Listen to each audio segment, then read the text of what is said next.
Back with another bite size for you here from Cloud9 HQ Studios. Good to have your company. We're getting a lot of American interest at the moment. I know even after the Golden Visa. And we've got Jackie over in the States. Mississippi of all places. Mississippi? Yeah, Mississippi. I was going to do like what I thought would be a Mississippi accent, but I'm not going to bother. Are you not? No, really Mississippi. God, yeah. Anyway,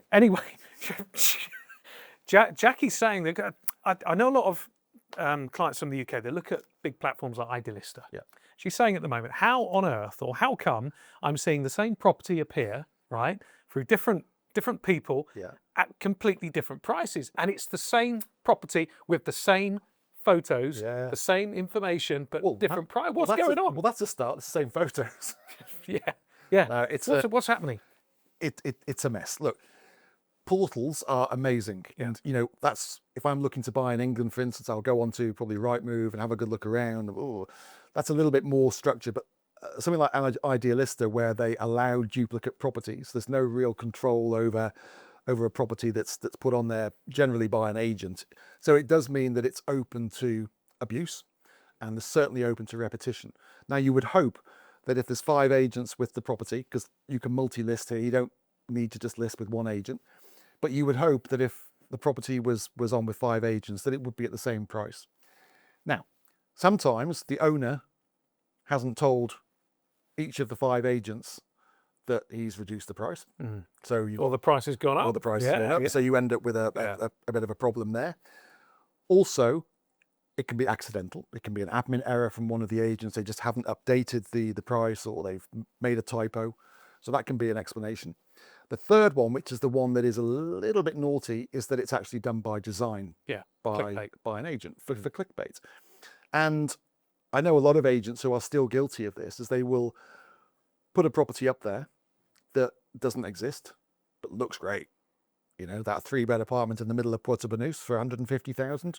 Wouldn't everybody want that? But they do it. Yeah. And it's one of the biggest problems facing us as an industry and us as agents, because if you are a client sitting in Mississippi and you see that property, which looks incredibly good value, looks great, you're going to inquire about it. And you're going to contact that agent and say, I'm over next month. Can I look at this 150,000 euro apartment in Puerto Banús? And the agent won't tell you at that point that it doesn't exist. The agent will say, yeah, of course you can. Of course you can, Jackie. Come on over. Jackie will come over, get in the car with the agent, and the agent will start taking it to properties that are like 15 miles down the coast, because there isn't anything in Puerto Banús for 150,000. Yeah. And Jackie will eventually find out. And if the agent's really good at his or her job, he'll have bought a lunch and he'll have wined and dined her, and she will love him so much that she won't worry. That's theft, really, isn't it? Or certainly it's a bit naughty, isn't it? Yeah. It's and that is a real problem that we have. Why should that agent earn that right to spend time with that client when they've actually manipulated the situation and blatantly lied? So we know then that the platforms, there's not a lot they can do. Even in this high-tech digital AI world of 2025, there's still nothing really that can be done on that. It's not really regulated. It's not really governed to say, hang on a minute, that property shouldn't be on there.